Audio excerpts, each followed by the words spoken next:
the other way of adding suffix in this second method. ఈ method లోనే ఇంకొక స్టైల్లో సఫిక్స్ ఎలా యాడ్ చేయాలో చూద్దాం. A small change which we observe in this method of forming feminine gender is some vowels which are present in the masculine gender word are eliminated and then the suffix ess is added. అంటే ఇది వరకు form చేసిన words లో root word మొత్తం అయిపోయాక last లో దీన్ని suffix గా పెట్టాము. ఒరిజినల్ మాస్కులైన్ జెండర్ వర్డ్ లో మనం ఏ వర్డ్స్ ని డిస్టర్బ్ చేయలేదు. బట్ ఈ మెథడ్ లో ఈ మాస్కులైన్ జెండర్ వర్డ్ లో ఉన్న ఓవెల్స్ డ్రాప్ చేసేసి అప్పుడు మనం ఈ సఫిక్స్ ess ని ప్లేస్ చేస్తాం. Let us see this. Take the word actor for example. ఇక్కడ o r actor actor కానీ దీనికి ఫెమినైన్ జెండర్ వర్డ్ యాక్ట్రెస్ వస్తుంది. అంటే ఇక్కడ ఓ ని ఎలిమినేట్ చేసి ఆర్ ని డైరెక్ట్ గా రాసి సఫిక్స్ ess ని ప్లేస్ చేసాము. సఫిక్స్ యాడ్ చేయడంలో ఇది ఒక స్టైల్. ఓ ఇక్కడ ఉన్న ఓవెల్ ని ఎలిమినేట్ చేసి దాని ప్లేస్ లో లాస్ట్ లెటర్ ని యాజ్ ఇట్ ఈస్ పెట్టేసి ess అనేది సఫిక్స్ గా యాడ్ చేస్తే యాక్ట్రెస్ వచ్చింది. Next word emperor. Same method ఈ వర్డ్ కూడా. This o that is vowel is dropped. దాన్ని తీసేస్తాం వర్డ్ లోంచి. తీసేసి ఎంప్రెస్ దీనికి ess ఓ ని ఎలిమినేట్ చేసి ఆర్ ని యాజ్ ఇట్ ఈస్ రాసి ess అనే సఫిక్స్ ని యాడ్ చేసాం. So this is empress. Feminine gender word of emperor. Emperor అంటే చక్రవర్తి. ఒకవేళ ఆ ప్లేస్ లో ఒక లేడీ ఉంటే ఎంప్రెస్. Next tiger. ఇది మాస్కులైన్ జెండర్ వర్డ్. ఓన్లీ మగ పులుల్నే టైగర్ అనాలి. అవే ఆడపుల్లు అయితే there is a separate word. ఇక్కడ ఉన్న ఓవెల్ ఈ అన్నమాట. దీన్ని డ్రాప్ చేసి tig e is drop r ess is added as suffix. ఇప్పుడు ఇది టైగ్రెస్ అయింది. మేల్ అయితే టైగర్, ఫీమేల్ అయితే tigress. This is another method of forming feminine gender from masculine gender, that is by dropping off the last vowel present in the word. Now let us move to the third style of forming feminine gender words from masculine gender words. In the third method a word is placed before or after the root word. అంటే ఒక చిన్న word ని original masculine gender word లో ఒక చిన్న word ని ముందు గాని వెనక గాని పెట్టి అప్పుడు దానికి సంబంధించిన ఫెమినైన్ జెండర్ ని ఫామ్ చేస్తాము. By placing a word before or after. Original word కి ముందు గాని తర్వాత గాని ఒక కొత్త వర్డ్ ని యాడ్ చేస్తాం. చేసి దాన్ని మారుస్తాం. ఇది సఫిక్స్ కాదు.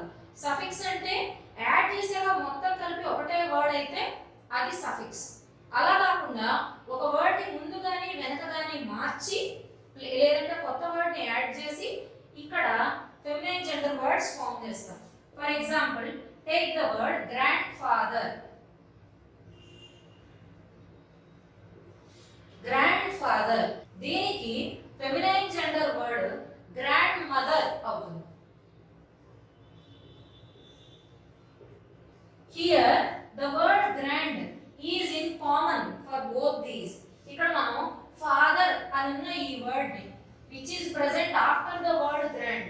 grand అనే వర్డ్ తర్వాత ఉన్న ఫాదర్ అనే వర్డ్ ని మార్చి మదర్ అనే వర్డ్ ని యాడ్ చేయడం వల్ల గ్రాండ్ ఫాదర్ కి ఫెమినైన్ వర్డ్ గ్రాండ్ మదర్ వచ్చింది. గ్రాండ్ ఫాదర్ మీన్స్ తాత. మదర్ వాళ్ళ ఫాదర్ అయినా అవ్వచ్చు, ఫాదర్ వాళ్ళ ఫాదర్ అయినా అవ్వచ్చు. దానికి ఫెమినైన్ జెండర్ వర్డ్ నానమ్మ లేదా అమ్మమ్మ. This is obtained by eliminating a word in the last and adding a new one in the same place. ఇది వర్డ్ తర్వాత చేంజ్ అయ్యే word. Take another example, man servant. అంటే పనివాళ్ళు హెల్పర్స్, మగవాళ్ళు పనివాడు మ్యాన్ సర్వెంట్. దీనికి ఫెమినైన్ జెండర్ కావాలి అంటే సెకండ్ ప్లేస్ లో ఉన్న ఈ సర్వెంట్ అనే వర్డ్ కామన్ గానే ఉంటుంది, బట్ ఈ మ్యాన్ ప్లేస్ లో మెయిడ్ అనేది యాడ్ అవుతుంది. మెయిడ్ సర్వెంట్ అంటే లేడీ సర్వెంట్. ఆడవాళ్ళు హెల్పర్స్ గా వస్తే, మగవాళ్ళు వస్తే పనివాడు అంటాం. ఆడవాళ్ళు హెల్పర్స్ గా వస్తే మెయిడ్ సర్వెంట్ అంటాం. అంటే ఒరిజినల్ వర్డ్ కి ముందు ఒక వర్డ్ ని యాడ్ చేయడం వల్ల వచ్చిన ఫెమినైన్ జెండర్ వర్డ్. ఈ ఎగ్జాంపుల్ లో ఒరిజినల్ వర్డ్ తర్వాత ఉన్న వర్డ్ ని మార్చాం. ఈ ఎగ్జాంపుల్ లో ఒరిజినల్ వర్డ్ కి ముందు ఉన్న వర్డ్ నే మార్చాం ఫెమినైన్ జెండర్ ని అబ్టైన్ చేయడం. This is the third style in which we can obtain feminine gender word of any masculine gender word. Now, let us move to knowledge bank of the day. Today's idiom is ABC.